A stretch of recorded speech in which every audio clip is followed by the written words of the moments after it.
आज आप लोगों के समक्ष जीव की गति के विषय में कहने की बात सोची है। सुचिंतितोक्तम सुविचार्य यत्कृतम सुदीर्घ काले विनियाति विक्रिया। विचार पूर्वक काम किया जाए तो उसको पीछे पश्चाताप करना नहीं पड़ता। तो जो कुछ हमें करना है उसके विषय में पहले सोचना चाहिए। तो भाई काम करने में तो अलग अलग कर्तव्य होते हैं, परंतु आज उस काम की चर्चा करते हैं जो सबको करना है।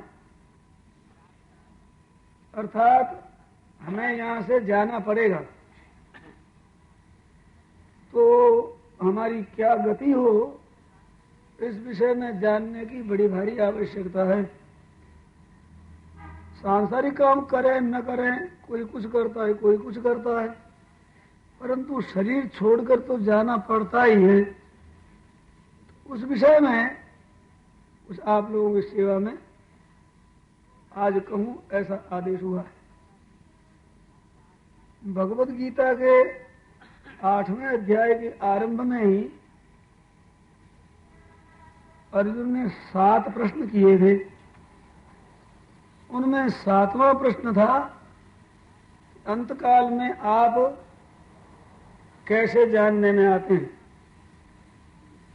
उसके उत्तर में भगवान ने कहा, अंतकाले च मामेव स्मरण मुक्त्वा कलेवरम यह प्रयाति समद्भावम याति नास्तित्र संशय।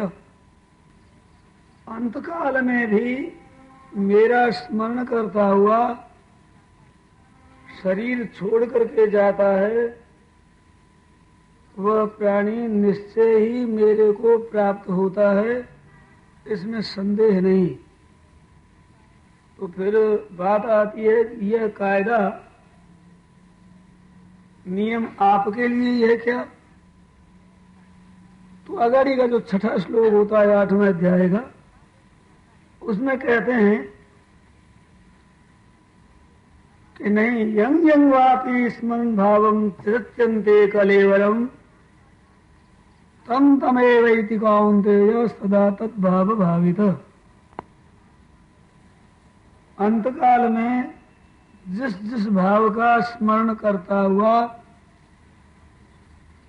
शरीर छोड़कर जीव जाता है, तो उसी उसी भाव को वो प्राप्त हो जाता है। ये नियम है। प्राप्त कैसे होता है? सदा उस भाव को भावित होता होता अंत में उसी को प्राप्त हो जाता है। तो प्राणियों की कितनी गति होती है इसके विषय में देखा जाए, एक मानी जाती है मुक्ति, जिसको कल्याण कहते हैं, मुक्ति कहते हैं, भगवत प्राप्ति कहते हैं। ऐसे अनेक नाम हैं। जो सर्वोपरि स्थिति है, उससे बढ़कर कोई ऊंची स्थिति नहीं, ऐसी वो मुक्ति कहलाती। उसके अनेक भेद माने, उनमें 2 मुख्य है विभाग, एक जीवन मुक्ति और एक विदेह मुक्ति। जीवन मुक्ति का अर्थ है कि जीते हुए मुक्त हो जाना। अभी वर्तमान अवस्था में प्राणों के रहते हुए हम मुक्त हो जाए, उस स्थिति का नाम जीवन मुक्ति। और विदेह मुक्ति वो कहलाती है जो मरने के बाद हुआ करती है। उस मुक्ति को विदेह मुक्ति कहते हैं, जो तत्व ज्ञान होकर परमात्मा को प्राप्त हो जाता है।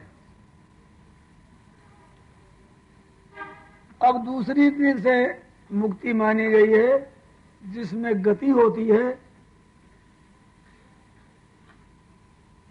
उस मुक्ति के कहीं 4 और कहीं 5 भेद बताए हैं।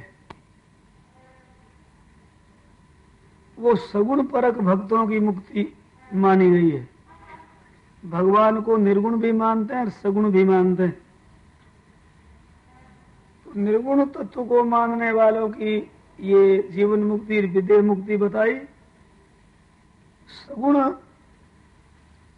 साकार भगवान की उपासना करने वाले वे भगवान के धाम में जाते हैं। उनकी मुक्ति सालोक्य, सामीप्य, सारूप्य और सायुज्य ऐसे 4 तरह की मानी गई। भगवान के परम धाम में जाकर के रहना ये सालोक्य मुक्ति है। भगवान के समीप में जाकर के रहना ये सामीप्य मुक्ति है। और भगवान के समान ही शंख चक्र गदा पद्म आदि धारण कर वैसे ही रूप से साथ में रहना वो सारूप्य मुक्ति है। और परमात्मा में ही अपने को मिला देना उसको सायुज्य मुक्ति कहते हैं। इन मुक्तियों में से जीव जिसको चाहता है उसको वही मुक्ति मिलती है। भगवान के साथ वात्सल्य प्रेम रखता है तो उसको सालोक्य, और सख्य भाव रखता है उसको सामीप्य, और माधुर्य भाव वालों को भी सामीप्य, और मित्र भाव वालों को सारूप्य मुक्ति मिलती है। और ज्ञान मिश्रित भक्ति होती है उनको सायुज्य मुक्ति मिलती है। ऐसे परमात्मा की प्राप्ति के ये भेद बताए। अब उसकी प्राप्ति कैसे होती है कि जब तत्व ज्ञान हो जाए, आत्मा का असली अपना बोध हो जाए, जिस क्षण में वो तत्व ज्ञान हुआ उसी क्षण यहीं मुक्ति हो जाती है। और वही अगर अंतकाल में ज्ञान होता है तो उसी क्षण प्राण छूटते मुक्ति हो जाती है। और जीवन मुक्तों के लिए भी ऐसा कहा है कि यहाँ बोध प्राप्त हो गया, मुक्त हो गए, जब तक वो शरीर है तब तक वे जीवन मुक्त कहलाते हैं। और शरीर छूटने पर वे ही विदेह कैवल्य को प्राप्त हो जाते हैं, अर्थात वे विदेह मुक्त हैं। भगवान के धाम में जाने वालों के लिए वे 4 मुक्तियां बताई है। तो अंतकाल में भगवान का स्मरण करते हुए मरते हैं, वे भगवान को प्राप्त होते हैं। ये इस श्लोक में 8वें अध्याय के 5वें श्लोक में बात बताई। तो ये मुक्ति का विषय अभी इतना ही कह करके छोड़ देता हूं। फिर वक्त आने पर दोबारा अगर काम पड़ा तो कहूंगा।